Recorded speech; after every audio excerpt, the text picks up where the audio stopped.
Let us now warmly welcome our very first speaker of this webinar, Dr. Aurel Moise, who will be telling us more about climate change and the crisis that Singapore and the world will face ahead. Over to you, Dr. Aurel. Thanks, Jinji. Good afternoon, all. I'm really happy to be here, part of the first inaugural Singapore Water webinar series from PUB Singapore Water Academy, and look really forward to the discussions ahead. This talk will provide an overview in general over some of the key documents that were released over the last 12 to 15 months from the Intergovernmental Panel of Climate Change. And so I'll walk through the three reports, which are the key reports that they delivered, and then provide some special selected views on Southeast Asia and Singapore reference. First of all, just because you might not have heard about CCRS, the Center for Climate Research Singapore before. We are part of the Meteorological Service Singapore. We are about 9 years old now, and part of the National Environment Agency under the Ministry of Sustainability and the Environment. We have a vision to be a world-leading center in tropical climate and weather research, focusing on the region in Southeast Asia and contributing to all of the agencies and ministries policy and planning around weather and climate in the region, especially climate change. So here we go. The United Nations Intergovernmental Panel on Climate Change is releasing reports every 6 or 7 years or so where they assess the current up-to-date state of the science around climate change. And in last August 2021, the first of the three reports, which is on the physical science basis, so this is all the fundamental science around climate change, was released. The second report on impacts, adaptation and vulnerability came out this year in February, and the third one on mitigation of climate change was released in April. These are the key reference documents for the next 7 years for anybody to look at it in understanding the state of the science in all of these areas addressed in those reports. And so these are not small reports. These are reports that have partly over 2,000 pages. So therefore, apart from these reports, there's also shorter summary documents, summary for policymakers, technical summaries, and there'll be an overall synthesis report covering all three reports, and that's going to come out next year in March. Now, the IPCC, the Intergovernmental Panel of Climate Change, is under the United Nations and established quite a while ago, and this is why this is already the sixth report that was released last year and this year. And the IPCC is supported by the World Meteorological Organization as well as the United Nations Environment Program. Now the report is actually assessing more than 35,000 scientific papers throughout. So IPCC, it does not do science itself. They're only assessing published research that is out there in peer review, and the authors that contribute to this report is come from 67 countries around the world, and there's almost 700 authors that write these reports. So it's a massive effort that is taken place, and so I want to start with working group 1, which is called the Climate Change, the Physical Science Basis. So this is about the fundamental science, showing what is happening in the Earth system, both in the atmosphere and the ocean and all the other systems. We know the United Nations Secretary General Antonio Guterres said that after the release of this report, we are in code red for humanity. So why would he say that? So let's have a look at what the science says in there. So one of the key statements from working group 1 is that it's indisputable that human activities are causing climate change, making extreme climate events, including heat waves, heavy rainfall and droughts, more frequent and more severe. We know that the change in surface temperature relative to pre-industrial period can only be properly simulated if we include human and natural impacts from to climate change. The report also states that recent changes, historic recent changes in the climate, are already widespread, rapid, and intensifying, and unprecedented in thousands of years. So this is around the carbon dioxide concentration being the highest in at least 2 million years, sea level rise being the fastest in terms of the rate, how fast it rises than in the last 3,000 years. Arctic sea ice decrease is the lowest level in at least 1,000 years, and the retreat of glaciers is unprecedented in at least 2,000 years. Now, historically, over the historic period, the greenhouse gases that drive climate change are many, but there's the big three that we know of. Of course, there's carbon dioxide, there's methane, and nitrous oxide. And if you look at the evolution over the last 30 to 40 years, we see that they've been rising steadily. And this, of course, leads to the atmosphere warming up, the enhanced greenhouse effect, and then the rising temperatures globally, you can see here. So on average, global surface temperatures are now 1.15 degrees above pre-industrial baseline. Now, this is average temperature, so this is not the extremes, just to make sure. And so the recent report from the World Meteorological Organization, only very recently, quotes that the 20 warmest years on record all fall within the last 22 years. So there's been a constant steady rise in global temperatures, and the last 8 years between 2015 and 2022 are the warmest ever. Climate change is already affecting every region on Earth in multiple ways. So climate change is not something that is going to happen in the future. Climate change is already here. And the changes we experience will increase with further warming. So there's a scaling, and I will come back to this scaling issue with temperature in a minute to show more evidence of this. So we know extreme heat will be more frequent, more intense, and more heavy rainfall will be more frequent and more intense. Droughts are increasing in some of the regions, more frequent fire weather, and the warming oceans lead to further acidification and loss of oxygen in the ocean. So major implications for our region in Southeast Asia is that we see urban infrastructure damage and impacts on human well-being and health due to flooding, especially in coastal cities and settlements. We see biodiversity loss and habitats shifting, as well as associated disruptions in independent human systems across freshwater, land, and ocean ecosystems. We see more frequent coral bleaching and subsequent coral mortality, decline in coastal fishery resources, as well as risk to food and water security due to these increases in extreme temperatures and rainfall. So I just want to mention the Paris Agreement, because this is playing a key role later on in some of the future scenarios and where we're actually heading. But 7 years ago, it is already, when the Paris Agreement was signed, with the goal to limit global temperature rise to well below 2 degrees above pre-industrial level, with an endeavor to limit it to 1.5 degrees. So this was the key, basically to keep global average surface air temperatures to 2 degrees or below. In fact, the 1.5 degree threshold was described as a sort of planetary boundary above which risk escalates in terms of multiple climate hazards. So as we go above this, then the risk and the chances of multiple hazards increases rapidly.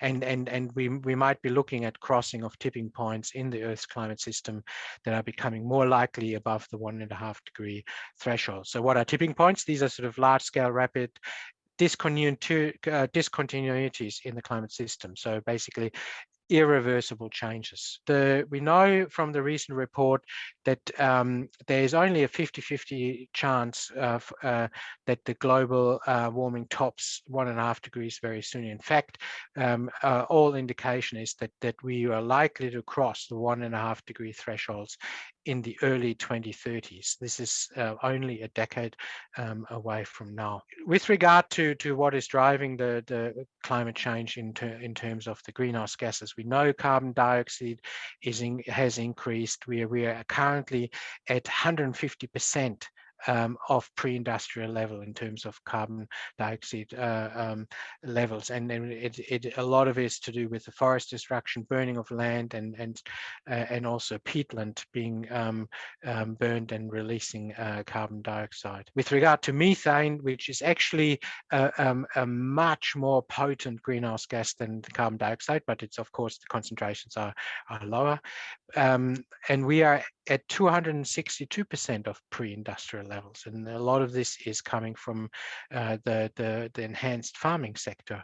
And with nitrous oxide, we are at about 123% of pre-industrial levels, and a lot of this is related to the production of rice in some of the key areas around the world. Okay, so let's have a look at some of the key findings from Working Group 1. So this is the science basis, basically. And if we look at the climate observations and projections for Southeast Asia, we will read in this report that there's increases in heat waves already being observed, increases in heavy rainfall is already observed, increases in sea level rise and coastal flooding has been observed. So this is observed historic changes.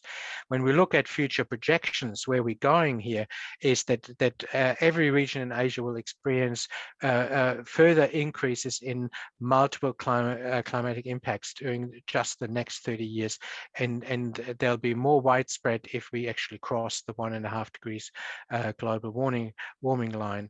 So what we'll see is sea level rise leading to coastal and inland flood inundation, and we will hear Chaitek's talk on what PUB is preparing to protect and adapt.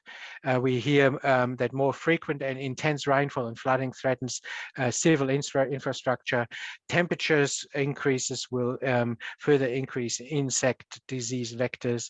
Higher temperatures and humidity will result in further heat stress, particularly in urban settings due to the urban heat island effect, and this of course all significantly implicates Singapore's key sectors. Just to mention here that within CSIRS we are conducting this so-called V3 study, the third Singapore National Climate Change Study. We'll release the information in about a year from now, and where we'll provide local and regional future climate projections at high resolution to inform adaptation planning for Singapore agencies, and CSIRS is also conducting research in climate change impacts. I just want to walk through some of the other results here in terms of the Working Group 1. So this is I don't want to talk through everything here. I just want to show you that the scaling. So with every increment in global warming, changes in regional mean temperature and rainfall and soil moisture get larger. So the more we warm, the further things will scale. And you see this especially on the bottom 3 plots as you move from the left hand 1.5 degree global warming to the right hand 4 degrees global warming. It just scales up. Everything scales up. So this is with regard to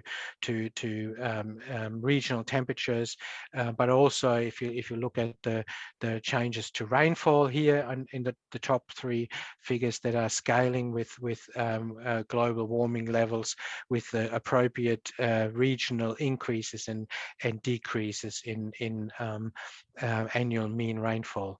On the bottom is similarly the argument for mean soil moisture changes into the future. I guess the more important information here is around projected changes of extremes, and so we know that they also scale with future warming, that we see projected changes in extremes that are getting larger in frequency and intensity with every additional increment of global warming. So if you look at the different warming levels, and you see that the frequency, which are the density of the dotted dark red dotted points, increases with increasing warming levels, and the intensity enhances with up to 5.5 degrees warmer for a 50-year 1 in 50 year event in terms of extreme temperatures. Similarly, if we look at extreme rainfall over land as well as drought, it scales with level of warming. So for us, it is really important to try and stay at the 2-degree level or below, because we know particularly extremes are scaling significantly with global warming. Just want to summarize this here with the future projected changes in surface air temperature increases from the 5 different scenarios into the future, but also the future projections of the further decrease in Arctic sea ice, the further acidification of our oceans, and especially on the bottom, middle bottom figure is the future sea level rise, the mean sea level rise under the 5 scenarios, which we understand in the most severe scenario we will reach by the end of this century at the average around 0.75 meters above the historic levels. Now, with regard to sea level, we understand that there's certain processes that can drive sea level up much higher. First of all, the understanding that the oceans will continue to warm beyond the end of the century, even if we stay at 1.5 degrees. So even if we stop emitting and stay below the 2-degree changes globally, the oceans will continue to warm, which means that by, say, 2300, the projected changes in sea level rise could be in the order of 2 to 6 meters in terms of the scenarios. But if we further consider what is called low confidence but high impact scenarios, so if marine ice cliff instabilities are taken in account, the IPCC report says that by 2300, sea levels above 15 meters can't be ruled out. Low confidence, high impact. So this is something of course, that's still a while away, but it's can't be ruled out. Across Asia, again, I just wanted to repeat what I said before. The key risks here are in urban infrastructure, biodiversity loss, in the ocean, the coral bleaching and mortality, coastal fishery declines, and also risks to food and water security because of the extremes in temperature and rainfall increasing. I want to move on to Working Group 2 report. So this report is on impacts, adaptation, and vulnerability. It was released in February this year, and the aim, of course, was to address all the challenges of climate change in the context of sustainable development with a focus on impacts, adaptation, vulnerability. And so Hye-Cheon Lee, the chair of IPCC, mentions here that this report is a dire warning about the consequences of inaction. It shows that climate change is a grave and mounting threat to our well-being and to a healthy planet. So let's have a look here. So global warming has caused dangers and widespread disruption in nature already, and climate change is affecting the lives of billions of people despite efforts to adapt. So we know that between 3.3 and 3.6 billion people already live in places that are highly vulnerable to climate change. And this, of course, includes Southeast Asia. Before I move through the various key messages here, I just want to make sure we're sort of on the same page in terms of understanding what adaptation and mitigation and risk means. So in IPCC, adaptation is defined in terms of the human system as the process of adjustment to actual or expected climate and its effects in order to moderate harm or take advantage of beneficial opportunities. So for example, in terms of the work that PUB is doing in coastal adaptation, this is clearly an adjustment that Singapore is going to do to moderate the harm of further sea level rise to Singapore. When it comes to natural systems, we talk about adaptation as the process of adjustment to actual climate and its effects. So sometimes human intervention may facilitate this, but in natural system we talk about adaptive capacity of natural system to the speed at which climate is changing into the future. With regard to mitigation, that is defined in IPCC as an anthropogenic intervention to reduce the sources or enhance the sinks of greenhouse gases. So reduce sources means to decrease further greenhouse gas emissions. So how can we do this? In terms of enhanced sinks is to increase the systems that can take in and remove greenhouse gases from the atmosphere. So trees are one source, one potential sink to further reduce and take out greenhouse gases out of the atmosphere. But there's other ways of doing this as well. And of course, in IPCC, the Working Group 2 and 3 reports talk a lot about risk and risk frameworks, and in context of climate change.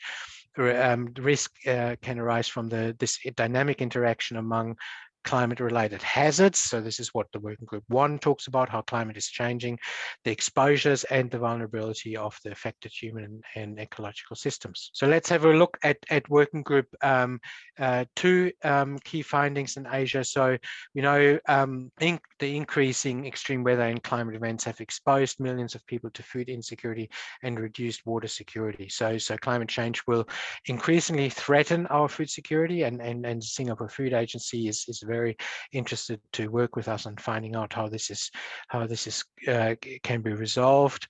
And notably, if the warming passes this 1.5 degree threshold, human and natural systems will face additional risk, including some that are irreversible. So these are possible tipping points.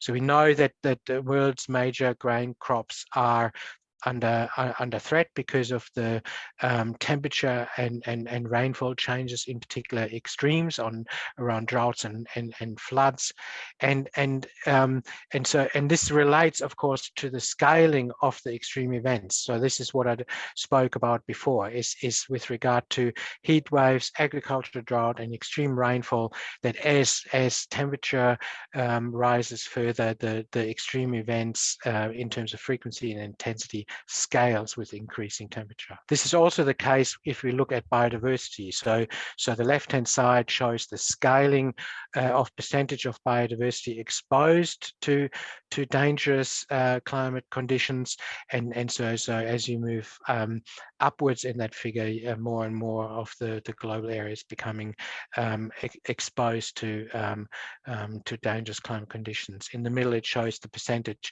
biodiversity loss that scales with increase in temperature, and the right-hand side is the change in actually species richness that declines with rising temperatures. Similarly, if you look at urban heat island impacts, extreme temperature and relative humidity changes, and the bottom right-hand figure there shows for a middle of the road future scenario, which is around 2 degrees only of global warming by the middle of this century, the days per year when temperatures and humidity conditions pose a risk of death. And so you can see that the tropics are the equatorial tropics, particularly around our region, are particularly affected when it comes to extreme temperatures and relative humidity combined together in an urban setting. I also wanted to highlight here the what is called cascading impacts. So climate impacts can cascade through interconnected infrastructure in cities and settlements. So as we see on the left-hand side is that the exposure is on urban infrastructure and energy supplies, and you have urban services, IT systems, transport system, and all these impacts cascade through in terms of industry, manufacturing, finance markets, social infrastructure, and international supply chain. So it's all interconnected. I wanted to show you these what is called burning ambers diagrams, because these are becoming quite prominent in the reports in IPCC. So what you see there is basically on the left-hand side the the change in future temperature for the different scenarios. And the AMBER diagrams are then indicating what is called reasons for concern in key areas. So all these colorful bars show RFC1 reasons for concern for unique and threatened systems, for extreme weather events, for distribution of impacts, for global aggregate impacts and large-scale singular events. And you can see in the blue line horizontal, this is where we are now. So as you go the blue line through those ambers, you see that we're sort of in yellow reddish areas in terms of the risk and impact. But as we move into the 1.5 and 2 degrees, we are already reaching the dark red and purple areas in some of the reasons for concern areas. And as we move into the current policies that put the world on track of around 3.2 degrees warming by 2100, we're well into the purple areas in most of these key impact and risks areas around the world. And this has actually changed since 8 years ago for the last IPCC assessment report here that you can see on the right hand side, where climate risks are now regarded as higher at lower temperatures and likely to happen sooner and with greater intensity. For Asia, of course, we see the key risk areas there, as I mentioned: sea level rise, heat and urban heat island, extreme rain and droughts and water, and so all of these risk evidences and levels are large and high. Just to conclude on the Working Group 2 report, basically the science is clear.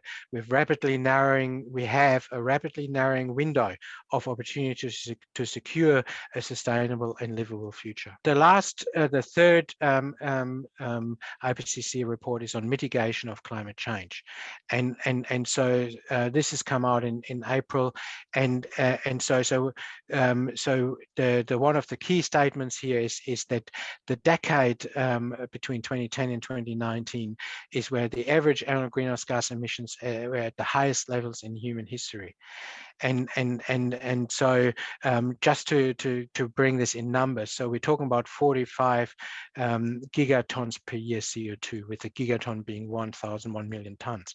And if you count the other greenhouse gases, it's actually around 54 gigatons equivalent of CO2. So the Working Group 3, one of the key messages here is climate change is already affecting every region on Earth in multiple ways. The changes we experience will increase with further warming. And so one of the key diagrams that I think tells a lot of the story here, apologies, is this one, which plots the change in temperature across the vertical axis versus the cumulative CO2 emissions on the horizontal axis. And so each of our future scenarios is then a certain extension towards the right in a different color, whereas left of the vertical red line is the historical period of what we have already emitted and how this already led to our observed temperature increase. And so this shows the linear relationship between cumulative CO2 emissions and global warming. So whatever we decide how much we emit has a linear relationship to where we end up in terms of global surface temperature. So stabilizing global temperature means that net anthropogenic CO2 emissions must be equal to zero. And so based on whatever pathways we choose, limiting warming to a specific temperature is quantified in terms of carbon budget. So if we want to be at 2 degrees, then that has a certain implication of how much gigaton CO2 we are still allowed to emit and how much we can still emit. So for a 50% chance of keeping below the 1.5 degrees warming, then the remaining budget is only about 375 gigatons of CO2, which means that we only have 8.5 years left of emitting at our current levels to reach the 1.5 degrees. A very recent report from the Met Office in the UK actually says that temperature rise of 4 degrees would actually force people out of the equatorial regions because of the the humidity and temperature impacts. Unless there is immediate, rapid and large-scale reduction in greenhouse gas, and limiting warming to 1.5 degrees will be beyond our reach. And so carbon emissions must be halved by the end of this decade and reach net zero by 2050. Now, there's some good news as well. So far, I've only spoken to you about the bad news. The good news is that there are options available now in every sector that can at least halve the emissions by 2030. And Singapore is actually looking very hard into the different sectors to make this happen. And IPCC provides these options to reduce the climate risks in terms of looking at climate resilient developments, supporting ecosystems and planet health. So the interconnectedness of the human system, the ecosystem, and trying to reduce the impact of climate change. We have to keep the 1.5 degree vision alive, and so the Jim Secker, who's the co-chair of Working Group 3, says it's now or never if we want to limit global warming to 1.5 degrees. We have to be really serious about this. Only a few days ago, there was a special report released by United Nations on the emission gap, and the statement here is that only a root and branch transformation of our economies and societies can save us from an accelerating climate disaster. We are currently in the week of where COP27 is happening at Sharm el-Sheikh in Egypt, and this is where some of the key discussions are happening right now in terms of how to get there. How is it still possible, and how to get there? And Singapore, of course, is at Sharm el-Sheikh as well. So there are options we can take to reduce the risks to people and nature. And this is where I stop. Thank you very much.